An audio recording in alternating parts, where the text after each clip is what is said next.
All right, cool beans. So, you guys really get to see me up close and personal here. Let me get you back into the stand. All righty. Mary, I'm going to take you out of my ear for a second.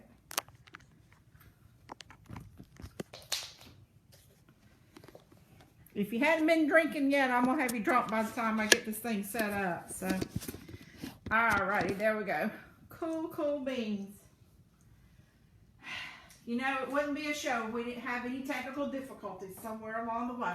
But hey guys, welcome to Between the Pages. We're back on our regular time tonight. We were not with you guys last week on our regular time because of my 25th wedding anniversary. And we had Donna Barron with us on Tuesday night to share with us about her dad being the last master carver on Stone Mountain. Alright, trying to get where y'all can see me. Okay, obviously the camera just doesn't want to see me tonight. I'm a pretty big girl. How can you miss me, honey? I mean, good grief. When the Lord said haul ass, I went for multiple loads, so I know this camera can give me. Alrighty. Still ain't doing what I want it to do. Alrighty. There we go. Let's see if that'll work. Alright, you see my cat pillow? Yep. Alrighty. Hey guys, here I am. Alright. So, we really ought to probably advertise this as a comedy show of errors. It's kind of like watching the Keystone Cops or something. But anyway, we're here. That's the way to go.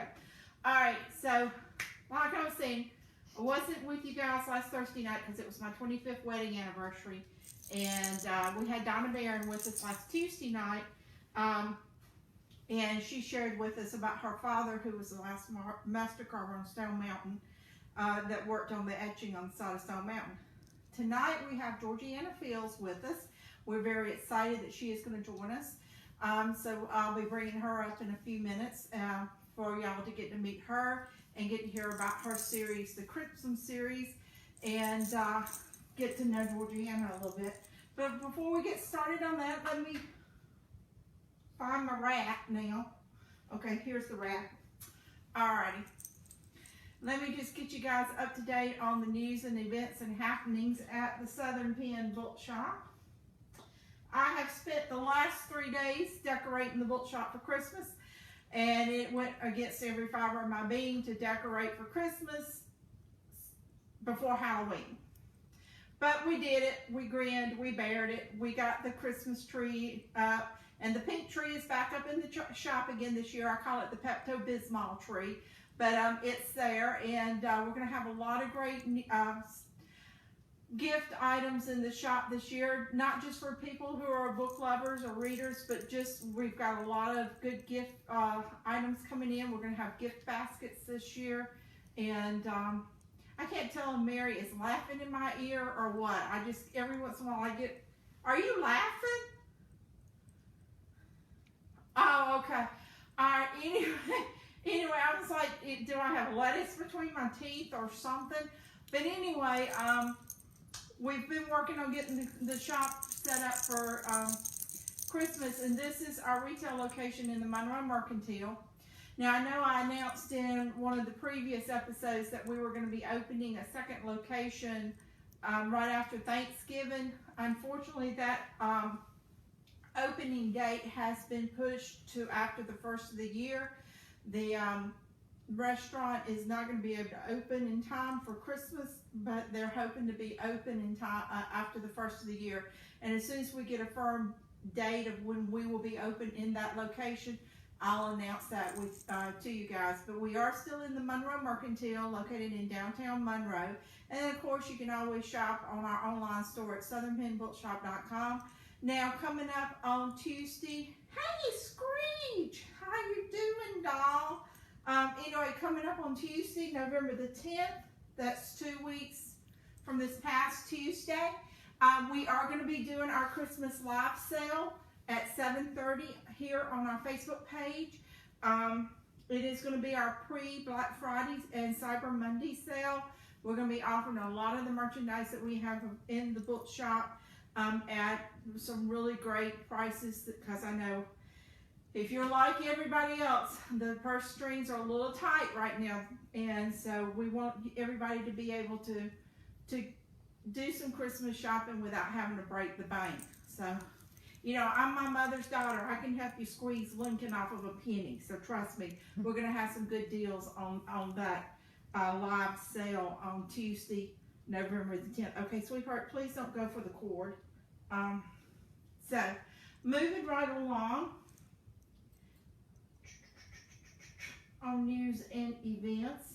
One of the things I'm putting on my Christmas list this year is a wireless mouse. So, so we don't have to do all this contortionist work of getting these slides to move. All right. Yeah, I will. We have paused virtual trivia night because November and December are such busy months for everybody. So it is going to be going on hiatus, and we will be bringing it back in January.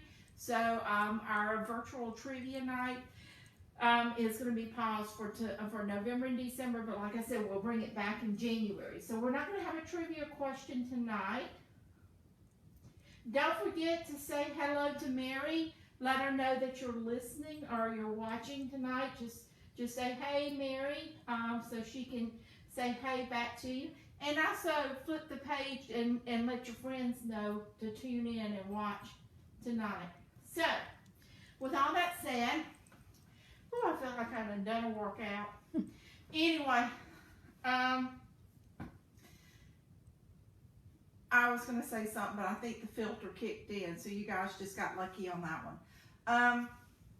With that said, I am excited to have Georgiana with us tonight. Georgiana has been with the bookshop now for over about 2 years. When she first came in to the shop, she had just the first couple of books in her Crimson series, which is a paranormal romance series out. Since she has been with the bookshop, hey, thank you, Screech! Screech is my technical producer, guys. You do that better than I do, kid. Anyway, getting back on track.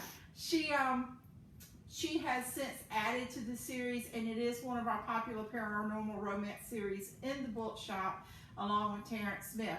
So with that said, let me bring Georgiana up here and let her go ahead and start adding to the comedy of errors tonight. Come on up here, Georgiana. Just watch the cord. Yeah. Okay. Can we do the lumbo? Well, let's see. Yay! She made it! I made it! Y'all can't see it, but the cord to the iPad is like stretched. So you two, I would have just got on the floor and just rolled under it. Yeah, but then, I fall and I can't get up. That's all right. Gina, you didn't hear that. I haven't been to yoga in a couple of weeks. Oh, Lord, I'd like to do yoga, but I tell you what, I don't think there's enough oil to get these joints to moving. Actually, it helps. It does help. Of course, it's just the two of us, so we laugh at each other trying to... Sometimes it ain't pretty. Bruce would come home and find me in some god-awful position in the morning. I'd be like, honey. He'd just stand there and laugh. Husbands would do that. Yes. Yes, they do. Yes. So anyway, we are so excited to have you. I was crossing my fingers and hoping that the weather was not going to interfere to where you could not actually be here tonight. We made it. There's a lot of trees down, but we made it. Yeah, I tell you what, we were our little area right here was very blessed, because, if it came through, I didn't know it, or either I was sleeping like the dead, because I never heard it.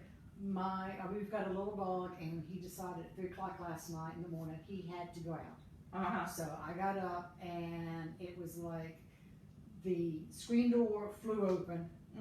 It's like, Auntie M, Auntie M. And he's sitting there going, yeah, no. I'm thinking, you got me up. You're going out in this minute. There's your second Wizard of Oz reference tonight. Hey, if you guys can pick up how many we do tonight, you're going to be good. I'll throw out a lot. But yeah, so y'all didn't get a whole lot of damage around your house? A lot of trees down.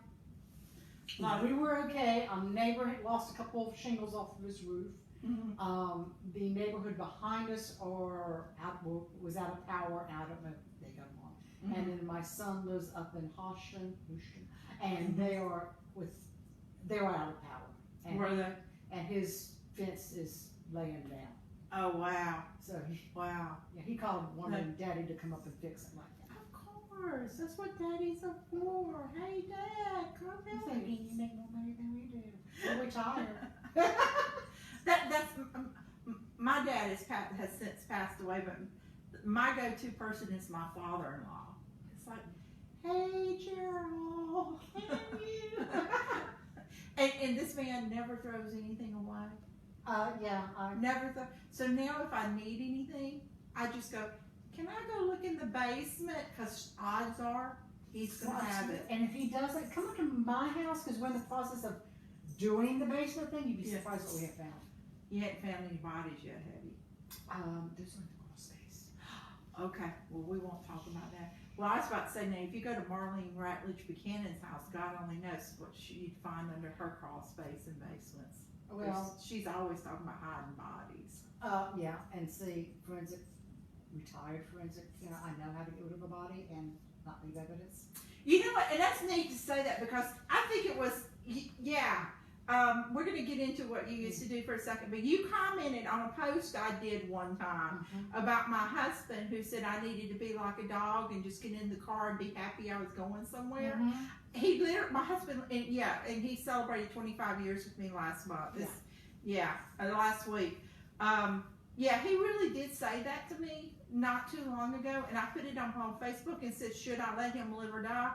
And you came back, and all of the females, all my female friends came back, the comments, I started reading him to him, and I says, you need to be very scared of the friends I have, because I think I could really off you and get rid of you. You know, you channel Willie Nelson's wife, I don't know which one it was, but he came home drunk, and she zipped him up in a sleeping bag and took a cast iron frying pan to that man. Yes, my mother told me that story, and I tell him that story because, see, he's a sound sleeper, and I wake up way before he does. I might go to bed before he does, because, 10 o'clock, I'm the pumpkin. I am out. But I get up before he does, and I told him, I says, I may go to sleep before you, but I will wake up before you, and I will do to you what Willie Nelson's wife did to him. Oh, yeah. Yeah. So cast iron frying pan. Yeah. You know, I don't know, did you contribute a short story to the Walton Writers Guild? No, I didn't. I did, and it was called the How to Kill Your Husband Wine Club. Oh, I like that. Oh yeah, I tell you what, that one short story has just about turned into a whole book in my head. We'll do that. Instead of being a book club, it's a group of wives who get together once a month and they study cases of women who've killed and didn't get away with it, and they talk about what they should do and how to improve on it. And how to improve of it. And I've already got the opening scene written. It's involving a giant boat and a wood chipper and boric acid. That'll work.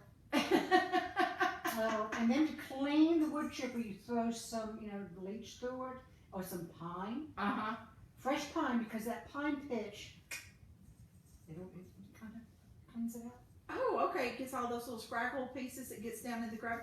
Okay, if we have not grossed you guys out yet, okay, we gotta get back on. But anyway, the reason why you have such a good background on this is you were a forensic toxicologist. I always want to say pathologist, but I know that's. So tell us what a forensic toxicologist is.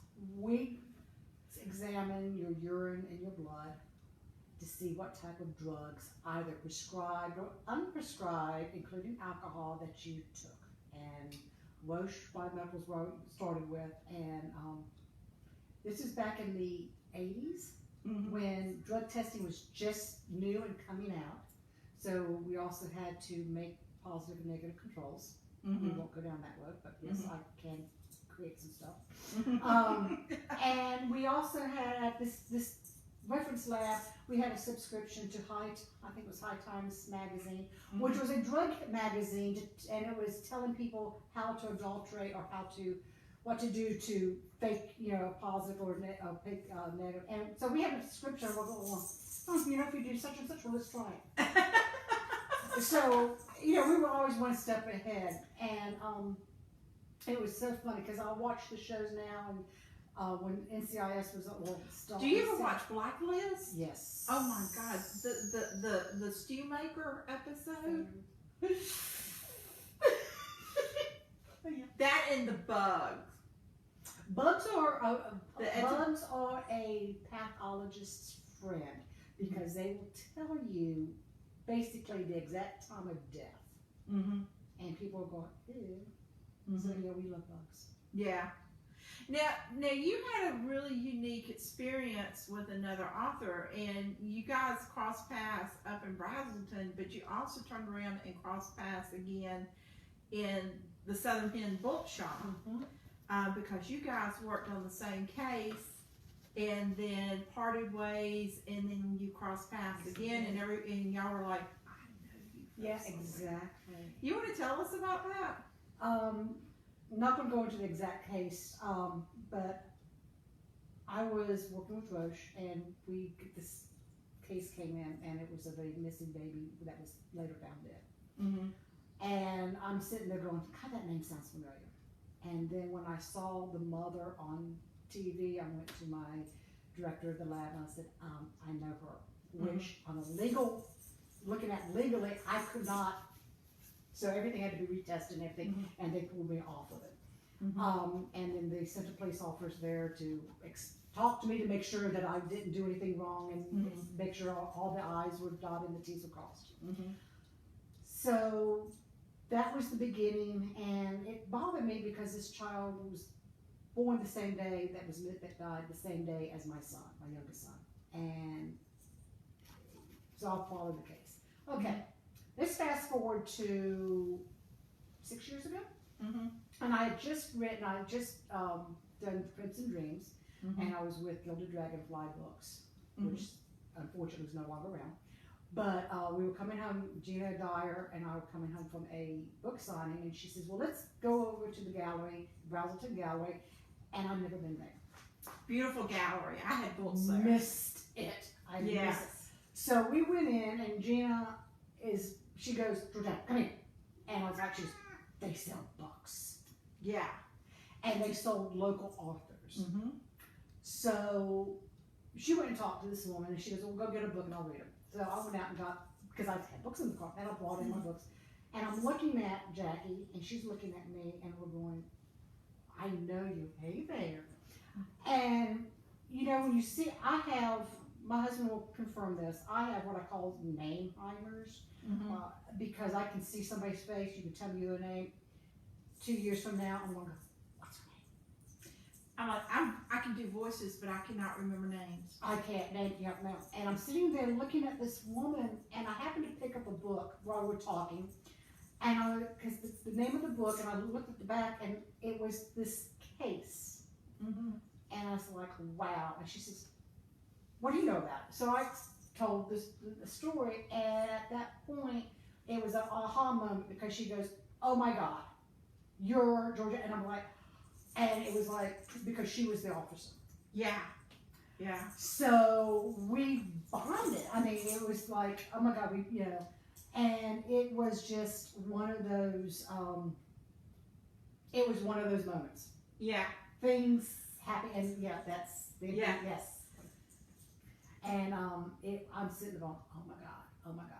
Well, she's done another, which I'm not going to promote her books, but yeah. And it's the witch, but yeah. Yeah, and her books are in the bookshop. Love her stuff because she writes true crime. Yes. Yeah, there. So anyway, and it was amazing to see you two cross paths again. We crossed paths in the Southern Pen, but it just goes to show you how small the world can get really quickly. I was up in Ringgold, Georgia. Yes, that's me. And was doing a book signing up there for the Next Chapter Con. And a gentleman asked me his exact words was, why did I waste my time writing paranormal romance and fantasy when there's so much out there to write about nonfiction? Right. And I'm sitting there going, I like it. That was my answer to him. But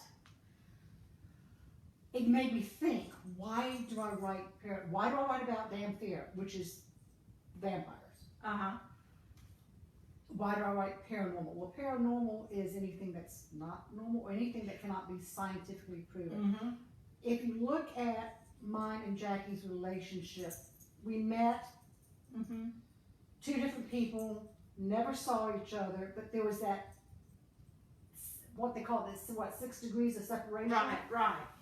And then it happens again, and she put my books in her bookshop, which that had me my very big book signing on the back of the gallery where I met other authors. Yes. Myra Brown, I met Kathy Hart. Yeah. And Smith and Katie Hart Smith. And then there's Fran Stewart, and we're all and not knowing how to really do a really good book signing with authors that were not from your book house, authors who were not from your same. Right.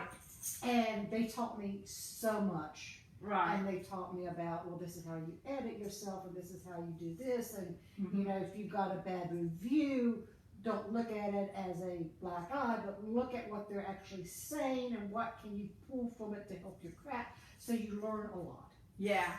You know, it's amazing our paths didn't cross there, because I had my books there. Bruce had his pottery there, and we did a couple of events there. But going back, you just mentioned something, you hit on bad reviews, and as an author, you know, you're going to get those people who are just not going to give you that good review, right? And you actually had an experience with somebody who gave you a bad review, and you kind of went and contacted them. Yes, I was the stalker person. I was that, you know, cue the psycho music with the, mother, is that you? No. Well, that's the reason why we have you tonight, is I thought you would be perfect before Halloween. Which I love psycho, we won't get on that. Anthony Hawkins, yes, this one. But yes, I got a bad review on my first book, and it was knifely hard. And because it's like somebody just walked up to you and said your baby was ugly, you know. Yeah, you know that child's ugly, but you don't want anybody else to say that child's ugly. You know, it looks like Winston Churchill, you know. So I contacted them because, and if you don't realize this, folks, on Amazon and anywhere, Goodreads, so you leave a review and you have a profile, and that person clicks on your name, they can go to your profile, and if you put your hometown, and there's also a little thing on every place that says contact this person. You can just stay down. So I invited them for coffee. I mean, you weren't being mean or malicious about it. You really just wanted to know honestly why they. I wanted to know what and that person ended up being a beta reader for me. Yeah, and there's another twist on this little yellow brick road here. There's your third one. Yeah, she actually ended up working under me at a retail place that I worked at. And she actually got to see you in your writing process and realized that it takes you maybe 3 days to read the book. It takes us up to a year to write it. Yeah, and you're doing good if you did it in a year. And that's the right. Yeah. Then you have to edit it. Then you have to edit the edits. Then you send it to somebody who is not your best friend. Sorry, Gina. You send it. You want somebody who. You don't want your mother or your father to read it. No, you want an honest feedback. You want your honest feedback. You don't want something, oh yes, honey, this is the best thing you've ever written. And they turn it, no. You want, my husband who is here tonight and off camera, I will say this, and this is a segue into, if it wasn't for him, I would not have I wouldn't have any of my books published, because he was he was the ramrod, the cattle prod to get me. He's the one that made the appointment and took me down to my first meeting with GRW, which is Georgia Romance Writers of America. And because he saw my passion in writing. Mm-hmm. He would not read my books because he said that they were so badly written he couldn't get through them. Mm-hmm. After they were redone and polished and everything, he sat down and I said, here, read this and tell me, find the mistakes. He's not a reader. And he read all of them, and he told me he actually likes them. Uh-huh. And now I talk to him about the characters like we talk about our son, and it's like, what's this one's doing, this one's doing this one, and he goes, no, that's not that character's personality. Mm-hmm. And people who know me, I was in a real bad car accident 5 years ago. Mm-hmm. So I got a little PTSD when I get on 85, I kind of panic. Mm-hmm. Major. So I've got a new car. Uh-huh. And I name my cars. Okay. And so this one's named Percy. Percy. Out of my character, Percy. I just got a cackle out of Mary. And Mary knows Percy, and Percy's hair changes. It could be Dayglow green or gold and this is in one book. This isn't just through the series. This is his hair changes better than a mood ring. But he's the protector. He's human, but he's kind of like the overall protector of the damn fear. He's, Yeah. And this is a Subaru. I'm not going to place for a Subaru, but anyway. And that's what he says, because it's my little, and I can actually get on the road now. I'm not, by the time I get to yoga class or by the time I get to see my son, I don't have to have somebody come out and literally pry my fingers from around the steering wheel. Right. So we're getting there. Right. But my little segue back is, through all this, everything, my beta reader, she reads this stuff and she'll send, she goes, well, this isn't, your characters don't do this, they're supposed to do this. Mm-hmm. And it kind of to the point where you're the writer, you listen to your characters, but as the readers, they may know your character better than you do. Right. I don't know that might sound. And the thing too is, I have to remind myself this when I watch shows and I really get into the characters.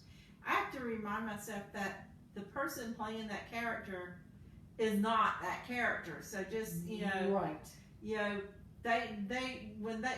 When everything is shut down and the filming stopped, they go back to being whoever they are. And so if you would meet them out on the street, don't expect them to be that character. Exactly. And I think a lot of readers are like that when they read books, and especially a series, is what they get to where they think they know what the character should do, and when you do something with that character that they don't think that character should do, that's when you don't get the nice mail, Well, in Crimson Dawn, which is the 4th book, it's pretty nice. Percy does something that's, a lot of my readers commented and they're going, that's not his character. Mm-hmm. You see him literally kill somebody. He cuts somebody's throat. He does it to protect Royce and Jenny. I'm not going to tell the whole story, but people, I got so many comments of going, Percy, that's not his character. But what you did is you showed that in every person there is that good and there is that evil, and then there is that ability to defend. Right. If you could be the sweetest little old lady in the world, but if somebody comes up and tries to harm something that you hold dear to your, that's when that sweet little old lady can become that mean old woman with the umbrella. And I think that's what you were showing when you did that with that character. But I guess what shocked me was the fact how many people were appalled that he did it. I'm like, but he did it because he did it to protect. It was a situation where he had Royce's back, literally. Right. And I kind of did that with one of my characters in Ethel's song. Yes. Howard, Howard was just a scum of the earth.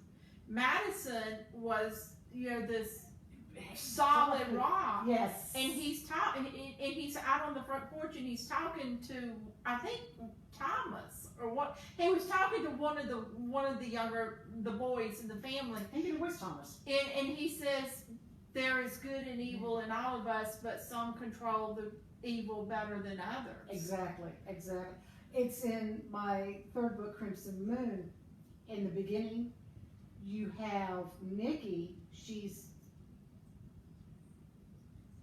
a good old Southern girl. She's growing up in the Okefenokee swamp. Oh, bless her heart. And but that's her sanctuary. Yeah. And they're poachers in the swamp, and Toby, who is this man, tells her, get home. He's sort of like the father figure for her. And he goes out looking for the poachers because he's trained the guard out of the rangers. So he's going to go after these poachers. And she gets home, and she notices that her garage is open. And she noticed that. So the first thing she does is look to make sure her truck's there. And then she goes in, and she sees this little girl-ish. And I say ish because she's not really a little girl. She's kind of half child, half wolf. And this creature transforms into a 4-year-old little girl. And Nikki's like, okay, shake the head. This is the swamp, but swamp gas just. And Shelby goes, will you help me? And Nikki says yes. And the child knocks her over and tears into her throat. So when Nikki wakes up, the first thing she grabs is this monkey wrench because this is this monster that she's going to take care of. And a lot of people are like, no, you can't have her attack a child. Yeah. You kill a baby copperhead. Yeah. But she doesn't, because she sees, and the little girl goes, I want my mommy. And so that's how she is brought into the damn fear world, because now she realizes that, okay, this is what's going on. Somebody's killed her mommy, like down the house. So we need to. So she brings that, but it's that decision. Yeah. That. Now, do you ever find yourself really kind of having an internal struggle of whether or not to do something that your readers are going to say, this is not the way I would have written this if I was writing this? I mean, you don't just do it on a whim. I mean, you really think it through. I think it through, and then I sit there and think, okay, logically.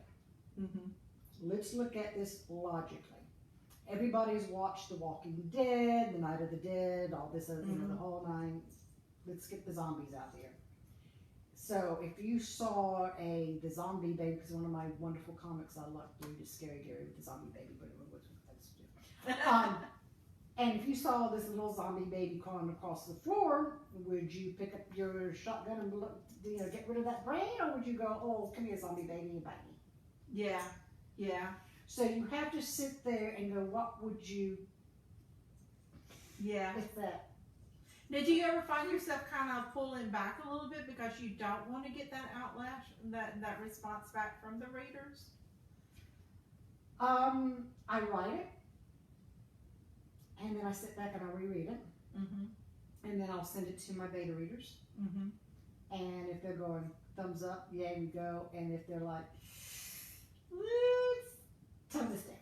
Yeah, and that's where having good beta readers come in handy, because when I started writing Ethel's song, and I don't know if you've read the first one, but when I started writing Ethel's song, it was my intention to kill Ethel in the beginning of the book. Yeah, and I had several beta readers go, I know you're not planning it. And I had not even said that's what I was thinking. And I had several of them that kind of had honed in on, and they were like, you're not planning to kill Ethel. Please tell me you're not going to kill Ethel. And I was like, well, I guess I'm not now. Mary, who's in your ear, I was going to bring the Canadas back, because we didn't kill them off in Crimson Moon. We didn't get rid of the bad guys. Well, we got rid of part of the bad guys, but not all of them. Mm-hmm. So in the book that I'm currently working on, which is Crimson Haze, Morgan's story, we have the candidates that come back with other people, which leaves, in Crimson Dawn, Royce's comment is, from now on, no more good guy, no more Mr. Nice Guy. I'm killing them all and being done with. We're not going to have anybody come back after us. Right. So I had a decision to kill off. Do I kill off this 88-year-old woman who has tormented Nikki, and she's just, and everyone goes, you can't kill off an 88-year-old woman. Mm-hmm. And I'm sitting there going, she's dead. But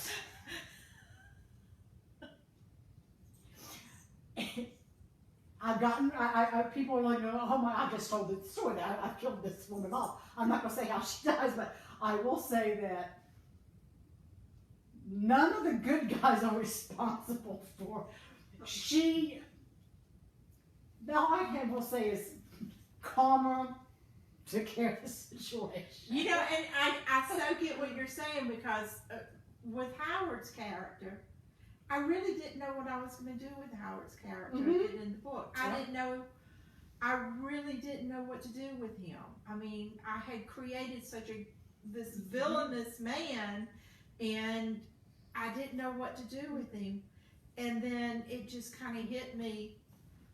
I'll just let Ethel kill him, but I'll let her kill him in the most unorthodox way that you could do it, you know. Crimson Haze, which was out last year. Mm-hmm.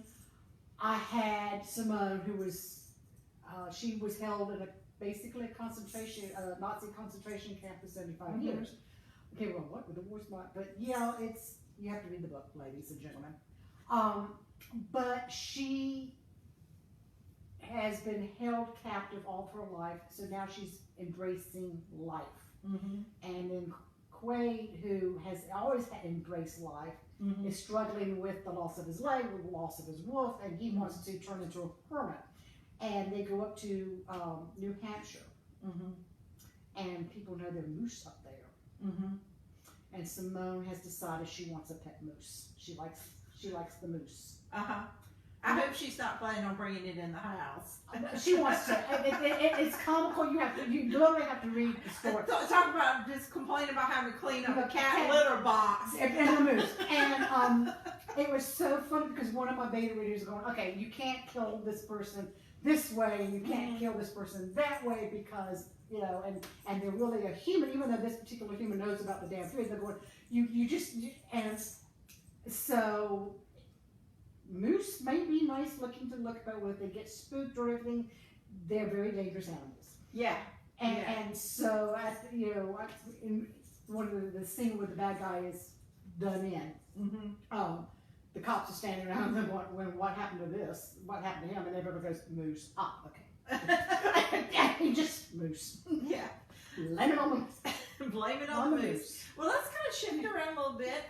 You're a cat mom. You have two cats. We've got the pictures up here. That is Mr. Hobbs, and that is my desk. And if you see over on this side, you see all my muses. I do have my dragons, my vampires. So you have muses that sit on your desk that inspire you, and I'll talk to them. I actually added 2 more up there. So do you talk to them and talk through stuff and? Oh yeah. Oh yeah, and they'll sit there with their plastic faces going, yeah, no. Yeah. But as you can tell, what you can't see because of Mr. Hobbs, my computer is it's underneath him. And yes, you do see where I have power editing. I've got several over here. I've got my hard brace and so I've got all my little, those books have been used to the point where you open them up gently because pages do fall out. Right. Now, do you have a specific time that you like to write? Or do you just, do you have a certain time carved out during the day? No. Or? I'm a pantser. Okay. Now, you need to explain that because a lot of people might not understand I know what you mean by a pantser, but. I do not write chapter 1, page 1.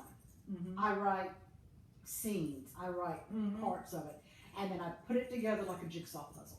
I call it sewing a quilt together, but yeah, exactly. And I put it together, and I have my cell phone, excuse me, which is on voice to text at night.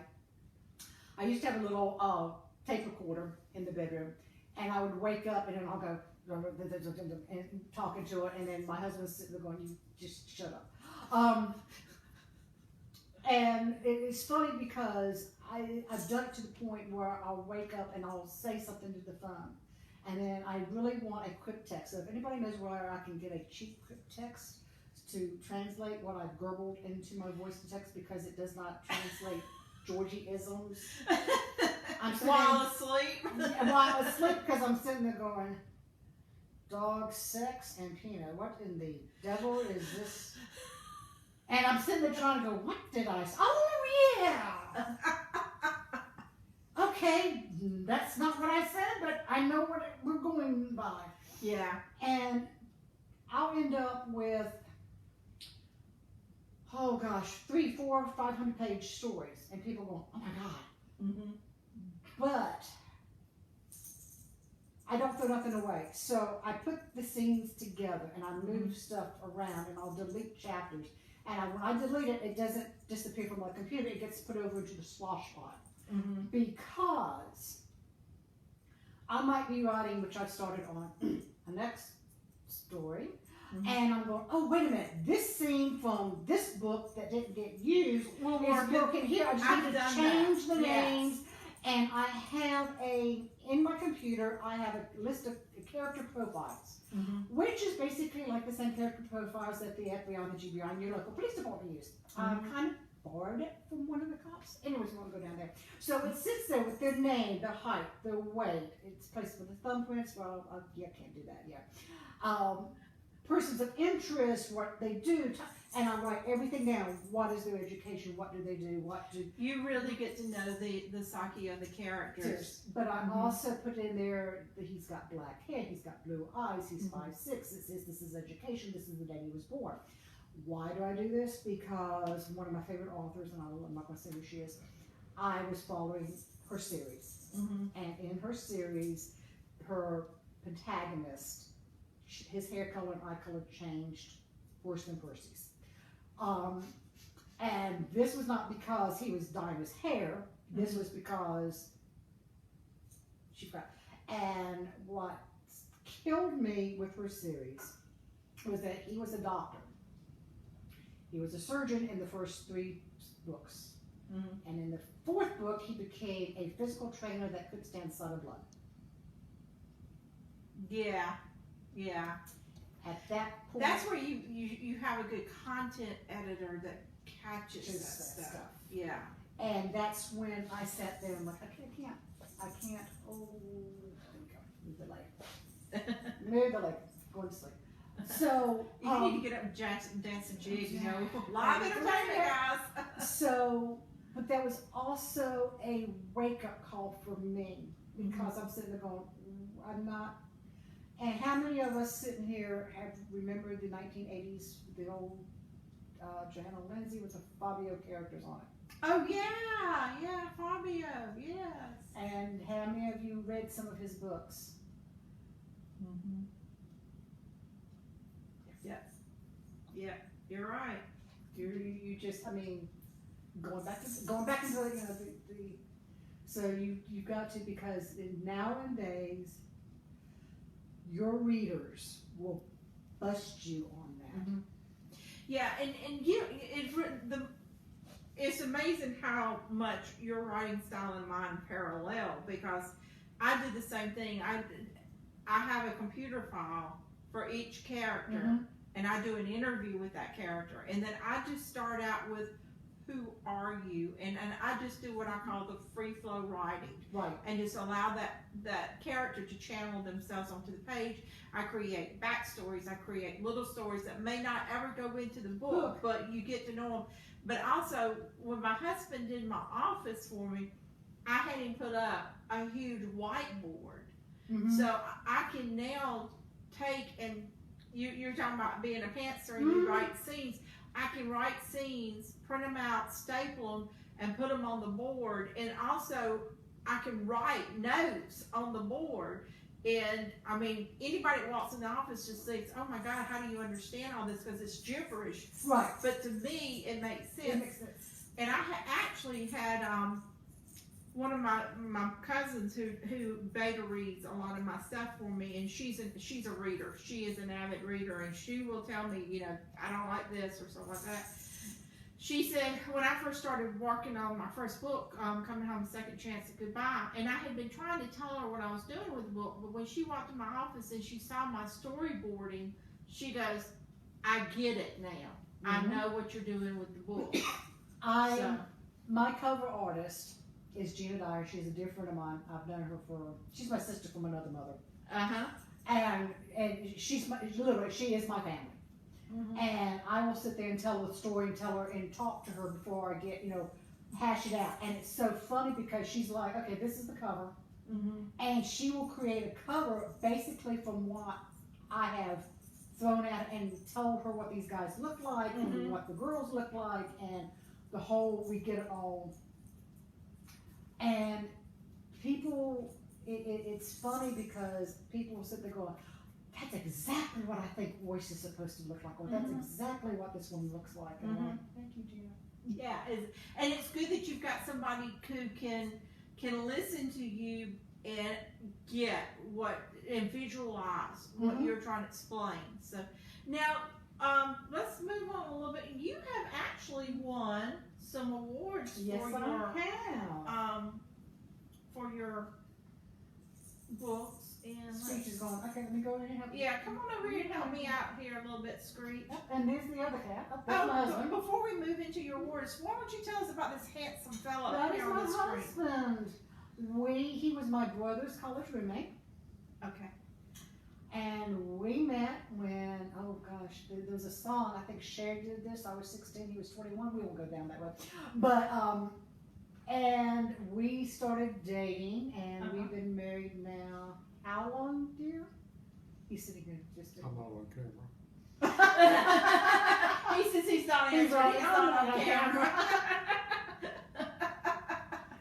38 years. Wow, well, congratulations, 38 years. Awesome. But, yeah, he is my, and he walks into the office, and yes, the office is, yeah, that's part of my office wall. Well, we have a burning question. Yes. So I've got to ask Mary. Mary's telling me the question now. So Mary, what's the burning question we have? When's your next? Yeah, it's been a long dry spell. When's your next book coming out? You can tell Mary and everybody. I'm closing up on Crimson Shores, which is Morgan's story. When I leave here, I will go home and right. And we're getting ready to do the wedding scene because when I left to come up here, we had two little girls, which know their Auntie Karma, but is human.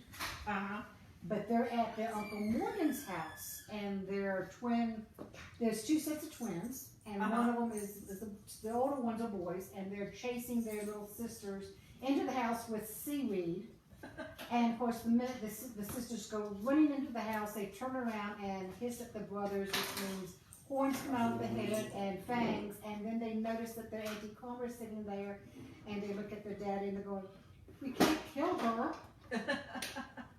And Karma and Morgan's the wonderful person. He goes, "No, we're getting married," which you have small, under 10 people wedding. Let's just elope.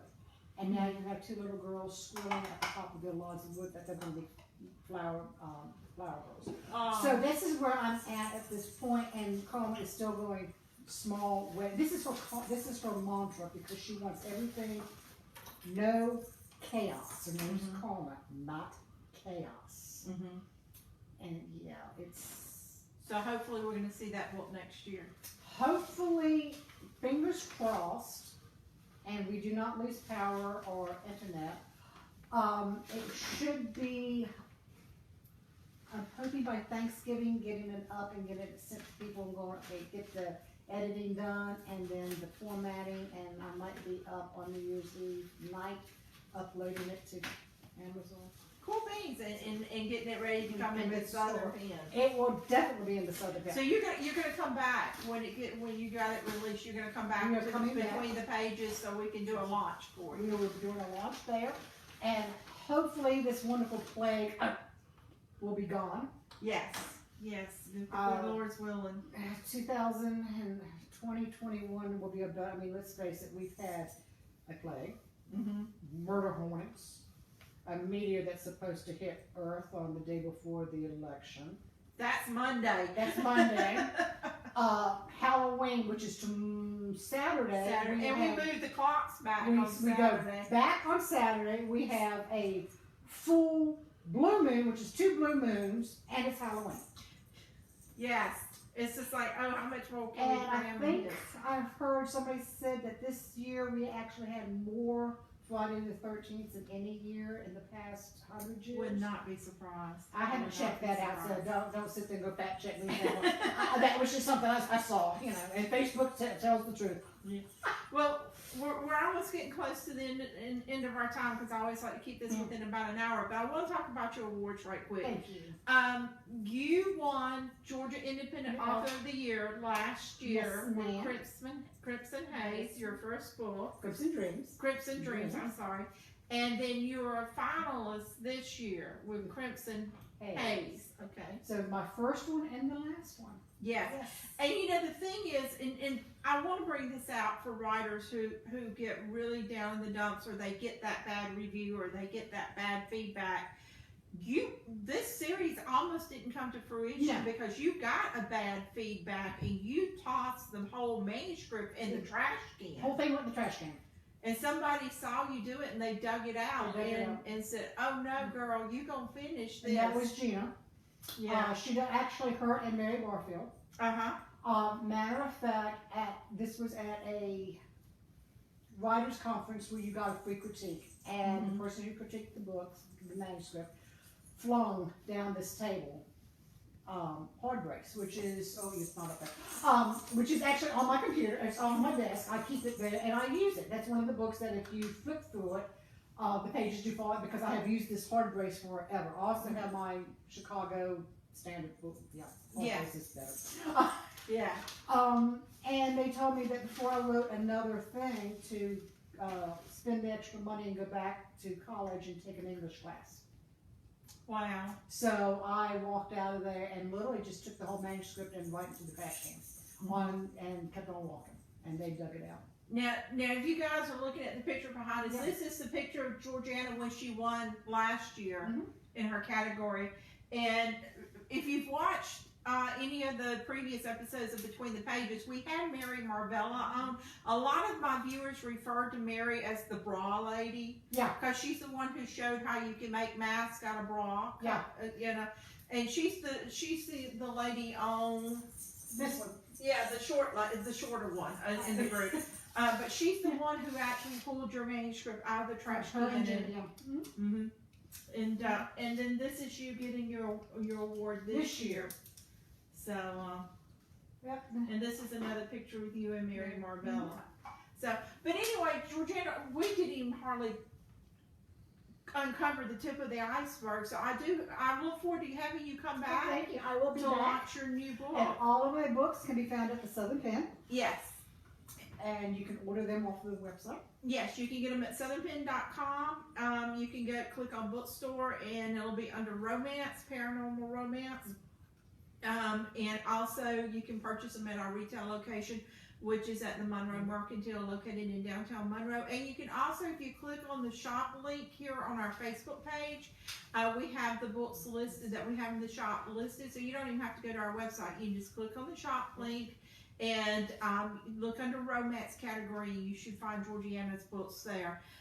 So anyway, I want to say thank you for joining us, and it's just a pleasure to have you. I have missed all you guys with this virus. I have missed being out. I've missed going to the book sign because it was actually a year ago today when I did my last book signing for the Southern Pen. Wow.